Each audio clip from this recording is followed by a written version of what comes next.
ሰላም ሰላም ቤተሰብ እንዴት ናችሁ? አማን ናችሁ? ዛሬ ተከስቻለሁ መጥቻለሁ በአዲስ ነገር በአዲስ ቪዲዮ ማለት ነው። ፋሚሊ እና ፋሚሊዎች እንዴት ናችሁ? አማን ናችሁ? ከኔ ጋር ሁሉ ሰላም እግዚአብሔር ይመስገን። እና ቤተሰብ እንዴት ናችሁ? አማን ናችሁ? ከኔ ጋር ሁሉ ሰላም እግዚአብሔር ይመስገን። ቤተሰብ ዛሬ በአዲስ ቪዲዮ በአዲስ ነገር መጥቻለሁ። ሰሞኑን ትንሽ ጠፋ ብያለሁኝ። ግን ስለማይመችኝና ስላልተሳካልኝ ነው ፋሚሊዎቼ እና ቤተሰቦቼ። ቪዲዮ ላይክ ሼር በማድረግ ኮመንት በመጻፍ ጀምሩ። ቤተሰብ ቪዲዮውን በተለይ ላይክ በማድረግ ኮመንት በመጻፍ አበረታቱኝ። ቪዲዮውን እስከ መጨረሻው በማየት ፋሚሊዎቼ አግዙኝ እላችኋለሁ። ጉንፋን ይዞኛል ግን ያው ድምፄን እንደውም አሁን ደግሞ ጉንፋን ተጨምሮበታል። እና ቤተሰቦቼ ሰላም ለሀገራችን፣ ፍቅር ያርግልን አምላካችን ፈጣሪያችን ሰላም ያምጣልን። አሁን የምናየው የምንሰማውን ነገር በቃ ከዚህ ሰቆቃን ከዚህ ችግር ፈጣሪ ይጠብቀን፣ ሀገራችንን ሰላም ያርግልን። በሀገርም ውጭ ከሀገርም ውስጥ ያላችሁ ቤተሰቦች እንዴት ናችሁ? ሰላም ናችሁ? በስደት የምትኖሩ እህቶች ሁላችሁንም እንዴት ናችሁ? ቤተሰቦች ሰላም ናችሁን? ያለውላችሁ ደህና ነኝ እግዚአብሔር ይመስገን። ዛሬ ስመለስ ማለት ነው። ዛሬ ደግሞ ለየት ባለ ነው። ጥሩ ነገር እንደዚህ አንዳንድ ሰዎች እንደዚህ ጥሩ ነገር ሲሰሩ ምናምን ታዩትና እናንተን ፈታ ትሉበታላችሁ፣ ትምህርትም ትወስዱበታላችሁ ማለት ነው። እና ዛሬ እንትና ኤፍሬም በቃ እንጃ ቪዲዮውን ከአባትየው ከመጣበት እሱም ትንሽ ነገሮች ተናግረዋል። ግን ያው እሱ የተናገራቸው ነገሮች እንዳሉ ሆኖ ከዛ በኋላ እንትን ያላቸው አባትየው ከመጣ ጀምሮ ግን እኔ በቃ በሳቅጦሽ ብዬ እስከ መጨረሻው ቪዲዮውን ያየሁት በሳቅ በቃ ለካ እኛ ብቻ አይደለንም በአብርሃም እንትን ያለው እንደዚህ የደበን ነው ያረር ነው የጨስ ነው። ለካ አባትም እንደዚህ ድብን ብሏል። እኛ እኮ ለዶላር ነው ለእንትን ነው እንል ነበር። ለካ ለዶላር አይደለም ያልኩት እውነተኛ እውነት ሬሊውን ነው እያሳዩን ያሉት ማለት ነው።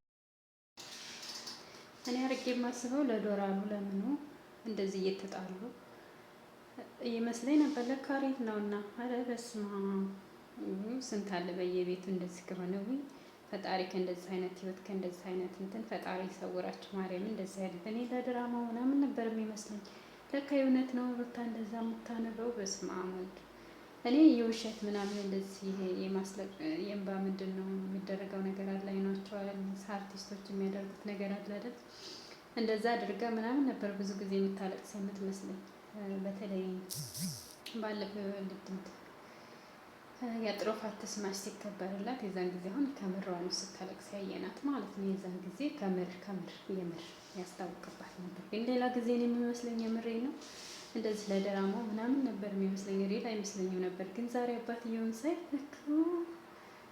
ከእንደዚህ አይነት እንጃ በሰላም እናንተ ተቸግራችሁ በስንት ስቃይ አሳልፋችሁ ልጅ ለጥሩ ነገር ይበቃልኛል ብላችሁ ስንት ችግር አሳልፋችሁ አሳድጋችሁ አስባችሁታል? እንደዚህ በራሱ ህይወትን በሌላ ሰው ህይወት ቤተሰብን እያሰደበ እንደዚህ አይነት ትምህርት ሲያስተምር አስባችሁታል? እናንተ አስተምራችሁ በስነ ስርዓት ጥሩ ደረጃ ይደርስልኛል፣ ጥሩ ነገር ያደርጋል፣ ለሀገር ይጠቅማል፣ ለቤተሰብ ለጎረቤት ይጠቅማል ብላችሁ አስባችሁታል? ልጃችሁ እንደዚህ ተግማምቶ አባት እንደዚህ ማድረግ ማለት በጣም ከባድ ነው። የምር በጣም ከእንደዚህ አይነት ነገር ፈጣሪ ይሰውራል።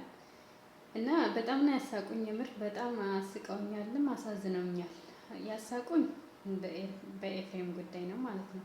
ምክንያቱም በዛኛው አንጀታቸው እንዳረረ በዚህኛው ድጋሚ አንጀታቸው ማረር እንደሌለባቸው በቃ በደንብ ነው ያሳዩት። ምክንያቱም ቤት እንግባና ብልጠታቸው ብልሃትነታቸው ቤት እንግባና ከዛ በኋላ ፈቅድላለሁ ታሳይኛለህ ቤተሰቦቿ ያለውን በቃ አለ አይደለም በጩኸት በመሳደብ ወይም ደግሞ በመማታት ምንም መፍትሄ እንደማያመጡ እዛ ቦታ ላይ ስለሚያውቁት፣ ስለዚህ አረጋግተው ወስደው የልባቸውን ማድረስ ነበር የፈለጉት። ፍራንክ መሆኑን አወቁ እንጂ መጨረሻ ላይ ግን የምር በጣም ነበር የሳቅኩት። አደግ እንዴት ጤማ ወጣልኝ የኔ ልጅ ሲሉ በቃ ህፃናት እንደ በቦርሳ ነው ወይስ በምንድን ነው የሳት ነው ቴደስ በቃ እኔ በሳቅ ነው ተሻልኩት። ማርያም በተለይ ደግሞ ላገባ ነው ሲላቸው ምንድን ነው የምታገባው እቃ ነው እንዴ ሲሉ የምር እኔ በሳቅ ነው ተሻልኩት። የምር በቃ ልጅ ሳቅ መቆጣጠር ራሳቸው ይሳቅ ነበርና ሴትዬ የራሱ ነበረችና እንዴ ምንድን ነው ዛሬ የሚያስቅሽ ምናምን አለች።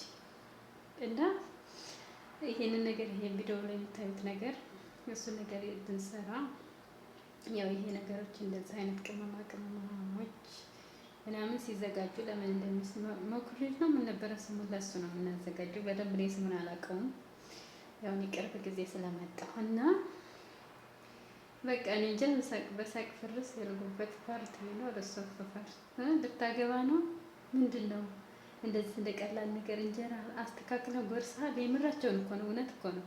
አንዳንድ ጊዜ ለትዳር እንደዚህ ተጠቅልለን ብዙ ነገሮች ይስተካከላሉ ብሎ ለትዳር መቸኮል ጥሩ አይደለም። የምር በደንብ ሳይጠናኑ በደንብ በቃ ብዙ ነገር የዛን ሰው ማንነት በደንብ ሳታጠኑ በእርግጥ አጥታችሁም የሰው ልጅ ማንነት አትርሱበት። ምክንያቱም ዛሬ የሚለነው ነገ ሌላ ሰው ነው አንሰው ማለት ነው። መጀመሪያ ከእግዚአብሔር ከላይኛው መሰጠት ይፈልጋል ማለት ነው። እና ብቻ ግን በጣም አዝናንተውኛል፣ በጣም እንትን ብለውኛል። አሁን እንደዚህ በቃ ለምን በጥበብ በማስተማር በንግግር እንትን ብለው ቤት ወስደው እንዴት ሊያዩት እንደነበረ በደንብ ተነግረዋል ማለት ነው። እኔ እንደውም ምን ያኛው እንደዛ አድርገው ባሽfilm ምን ነው ባደቀቁት ነበር ያልኩት ማለት ነው። ምክንያቱም ይሄኛው በፍራንክ ሰበብ ልክ አባቱ እንዴት እንዳረረ ነው እያሳየን ያለው ማለት ነው። ፍራንክ እንትን ብሎ ሳይሆን ምናልባት ወንድሜ ጭንቅላት ካለ ይሄን ነገር ሲያይ ይገባዋል፣ ይረዳል። ቤተሰብ አካባቢን እንዴት እያሰደረ እንደሆነ ምን አይነት መጥፎ ትምህርት እያስተማረ እንደሆነ ቢያንስ አባት እንኳን ይህን ያህል አርቧል። ሌላው ሰው ቢያንስ ምን ያህል እንዳረረ እንዳዘነበት ምን ያህል ለማስተማር ነው ይመስለኛል። ኤፍሬም ፍራንክ ብሎ ያመጣው ለወንድሙ ነው እንጂ አባቱን ፍራንክ ሊያደርግ አይደለም። ኤፍሬም ይሄን ነገር ያመጣው ማለት ነው። እኔ እንደገመኩት እንደዛ ነው። ምክንያቱም አባቱን ፍራንክ ቢያደርግ ማድረግ ቢፈልግ በሌላ ነገር ምናምን ያደርግ ነበር። ግን የወንድሙ ስነ ስርዓት ማጣት ያለው ነገር ሰሞኑን እያያችሁት ነው። ሁሉም ነገር በተለይ ወለቅ ቀን ደግሞ ተግማሙ ማለት ነው። የበፊቱ አለ ግን ደግሞ አሁን በጣም ተግማሙ በጣም እና ያንን ለማሳየት ጭንቅላት ካለው ምናልባት ወደ በፊቱ ማንነት ከተመለሰ ብሎ ለማሳየት ነው። እና ፋሚሊዎች ይህን ይመስላል። ለእኔ በበኩሌ በጣም ነው ያዝናናኝ። በጣም ነው እንትን ያልኩበት። ትልቅም ትምህርት አለው። ትልቅም ጥሩ ነገሮች የምትወስዱበት አላችሁ። ቪዲዮ ስሰራ የሰው ልጅ እኔ የምሰራው ቪዲዮ ለምን ይጠቅማል፣ ለዛ ሰው ሄዶ ምን አይነት እርካታ ምን አይነት እንትን ይሰጣል፣ ሴንስ ይሰጣል፣ ምን አይነት ትርጓሜ አለው ብሎ ማሰብ አለበት አንድ ሰው። ምክንያቱም አሁን እኛ ቪዲዮ እኮ መቅረጽ አያቅትም እኮ ማንኛውም ሰው ይቀርጻል። ግን ዝም ብዬ ብቀርጸው ባወራ ምን ትርጉም አለው፣ ምን ሀሳብ ይሰጣል የሚለውን ምን እናስተምራለሁ የሚለውን ታስቦት መሆን እስካለበት ድረስ እና ኤፍሬም ጥሩ ነገር ነው ዛሬ ያቀረበው። የሚያዝናናንም ትምህርት ያስወስዳል ማለት ነው። እና ፋሚሊዎች ይሄን ይመስላል። ቤተሰቦች እባካችሁ ሰዓት በጣም ዝቅተኛ ነው እና ሰዓት እስኪ እንድሞላ ጊዜ የሚመር ቪዲዮ እስከ መጨረሻው እያያችሁ ሸር እያደረጋችሁ ኮመንት ደጋግማችሁ እየጻፋችሁ እስኪ እንትን እንድልልኝ ዩቲዩብ ተቀባይነት ሰዓቱን እንዳገኝልኝ እንዲሸርትልኝ እስኪ እንደዛ አደርጉልኝ። የምር ሰዓት ባዶ ነኝ፣ ሰዓት የለኝም። ሰብስክራይብ ሞልቶልኛል እግዚአብሔር ይመስገን። አሁንም ያስፈልገኛል ሰብስክራይብ ግን ቢያስፈልገኝም አሁን ደግሞ ሰዓቱ መሙላት አለበት። ሰዓቱ ከዛ እያለችሁ የእይታ ገብታችሁ አሁን አይታችሁ ለምሳሌ ላይክ ሳታረጉ የምትወጡ አላችሁ፣ ሳትጽፉ የምትወጡ ምን ችግር አለው? ከገባን ካየን ከተመለከትን ብናበረታታ ምን ችግር አለ? ሌላውን ሰው እናበረታታ ያለን አይደለም እንዴ? እንኳን አብረን ያለ ነው ስደት ላይ ያለ ነው።